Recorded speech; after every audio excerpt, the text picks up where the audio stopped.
socialism and in the 20th century, brought together two groups, the conservative warmongers as well as the as the liberals, brought them together, the use of force, and we ended up with socialism, welfarism, special interests, and a concept where, especially under Woodrow Wilson, that we had a responsibility to make the world safe for democracy. Well, guess what? The world didn't become safe, and it didn't become, in their terms, democratic. It was a disaster. So if we could do one thing, maybe we could repeal Woodrow Wilson, including the income tax and the Federal Reserve System.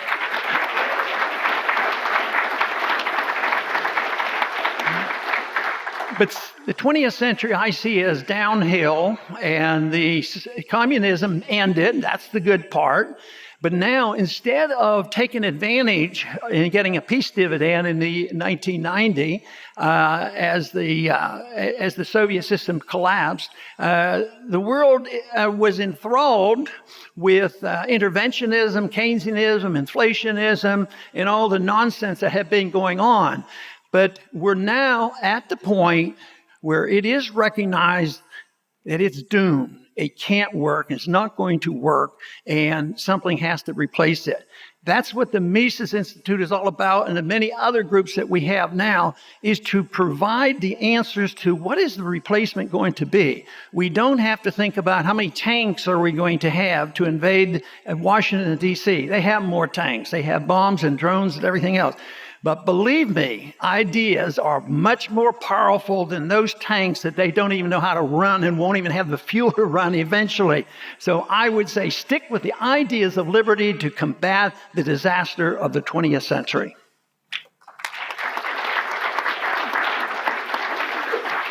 I think the opening salvo of this event came in the year 2000 in the financial markets.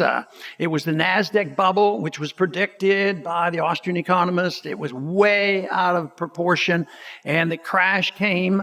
And most people thought, well, it came, but haven't we been doing quite well since? I don't believe so. I think it's been a disaster ever since. And the jobs leave the country. The inflation is still there. Liberties are being reduced. So I believe that event led into, the perpetuation and the desire to have even more and more bubbles. And of course, they think the bubble is the correction to the bubble phenomenon when the bubble bursts, which we all know can't work and won't work. If you have a problem of debt and too much spending and too much government, you can't correct that by just expanding government regulations and government printing in more debt. So we're facing that today, and the American people, are really in a quandary. There's a lot of anger out there. This election is different than the other elections. It's a lot worse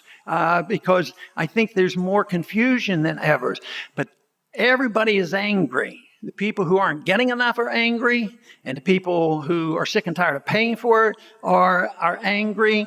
And sometimes they're very confused as to who is the real cause. And I think it's demonstrated. All you have to do is listen to those debates. But when I talk about the debates and the candidates, I do have one exception. I'm not accusing them all of misunderstanding economic policy.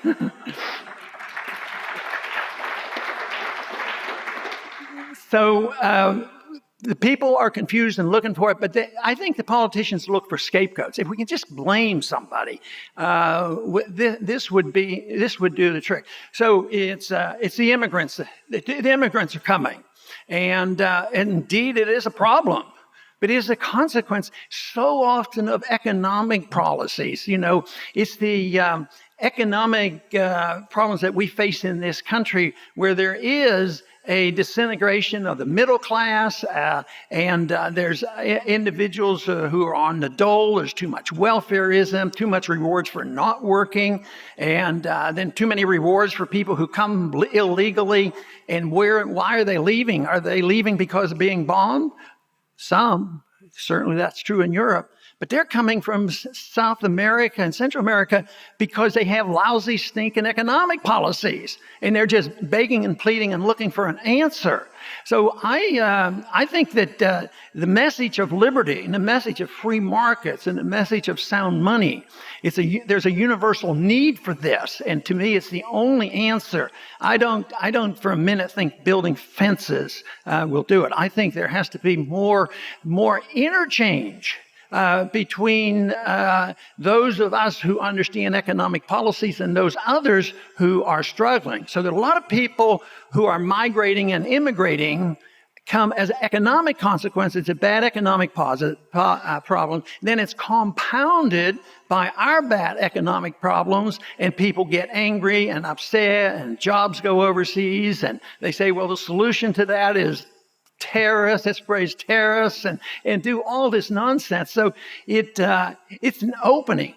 But the Austrian School of Economics, groups like the Mises Institute, can provide the answer, and it's crucial because it's who puts it back together that counts. I think we're in a good position because nobody else has anything worthwhile. What we have to worry about is how violent and chaotic is this going to get. And that's what's really dangerous, because there could well end up with riots not only in our streets. We see the pictures already in Europe. But it's even worse in Europe because they are suffering the consequences of our foreign policy.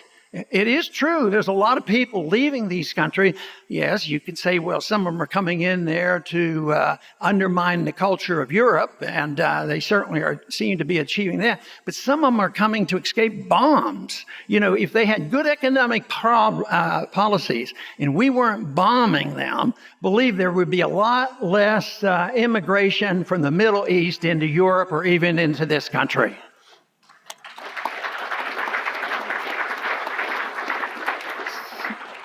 So the answer to this, of course, is to have sound economic policies, but we have to have a sound foreign policy as well.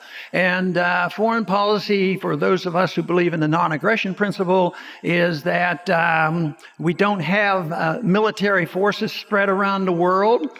Not only does it cause more trouble, it distracts from defense of a country, costs a lot of money, we create a lot of enemies, and what does it do? It adds on more costs. So it's a bad cycle that we're on. But Europe, I believe, is in a real mess. The whole world is in a financial situation that could come down on our heads just any time, and yet we have the answers with the issue of liberty, free markets, property rights, and a lot less government. That is what I think would come a long way to solving our problems.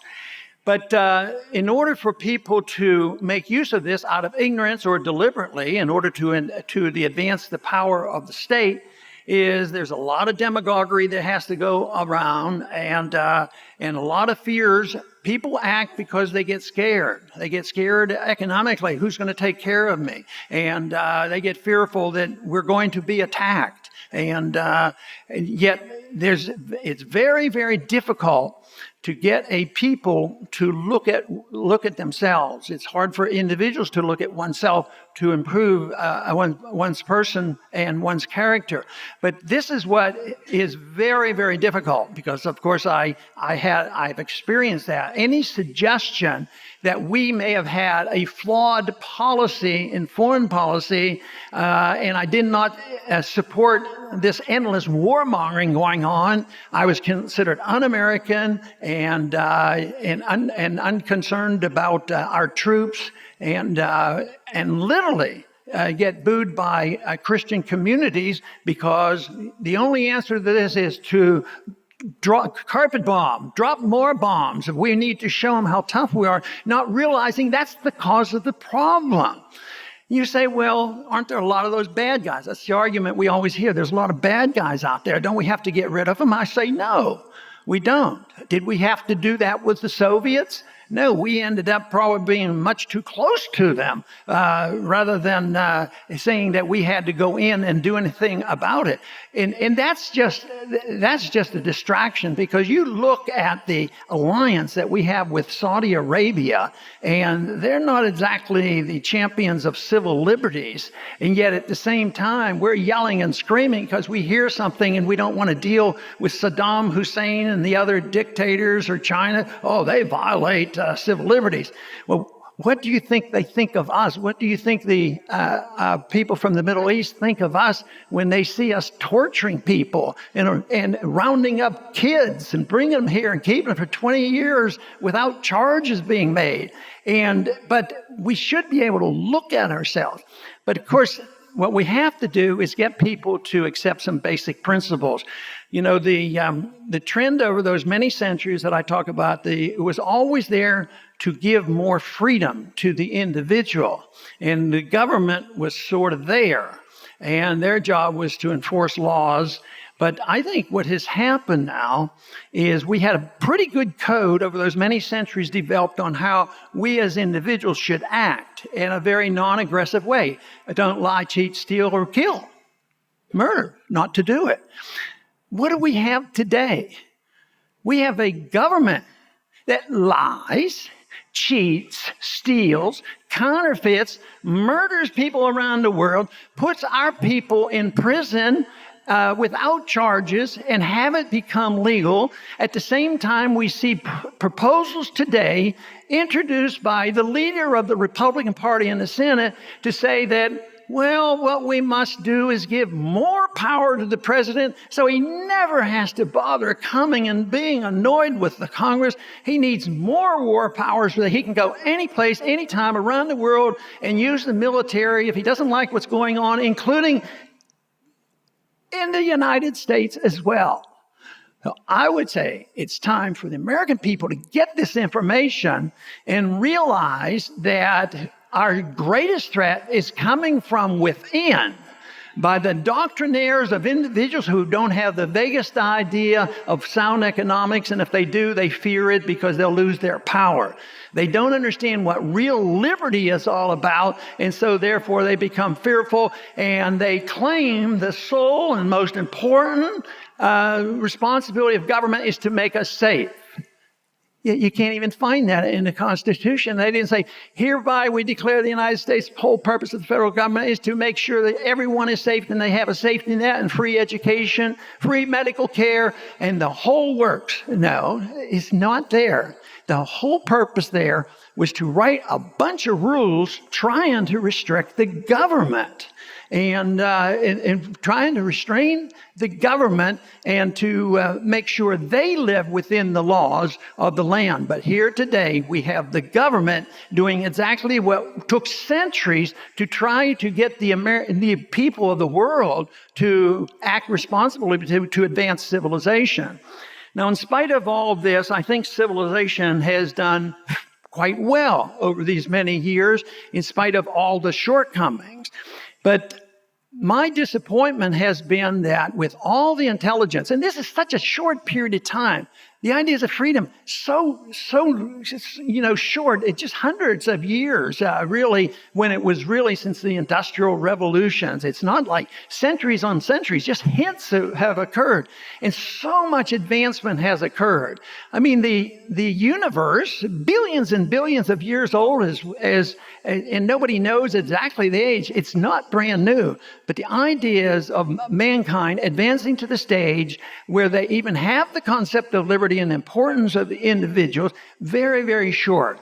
The advancement, and now the movement is so much more rapid with the advancement of the exchange of information on the internet. We have it moving quickly.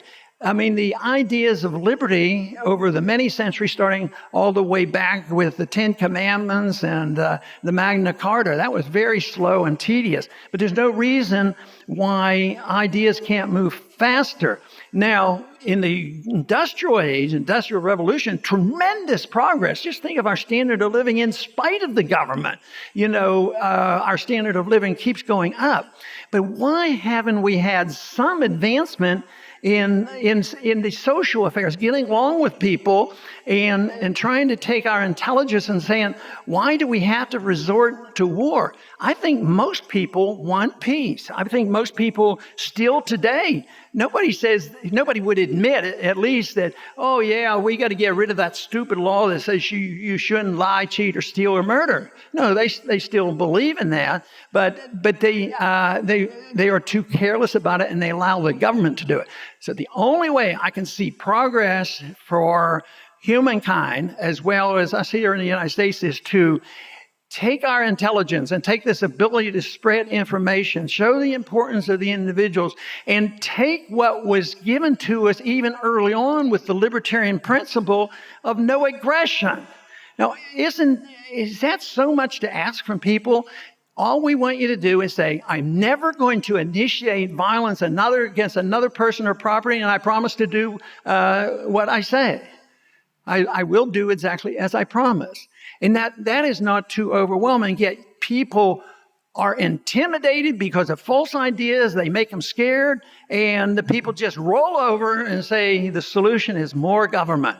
And we have to really make the case for not only the American people, but for the world, why we can't take this advanced step and take the intelligence of the human race and the ability to communicate, worldwide. I don't want closed borders, but I want ideas and people to exchange views and go back and forth.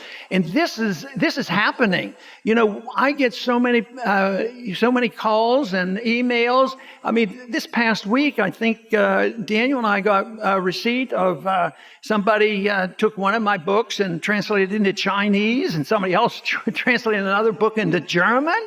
And they said, well, is there going to be a charge? And no, the more the merrier. Print it, spread the message.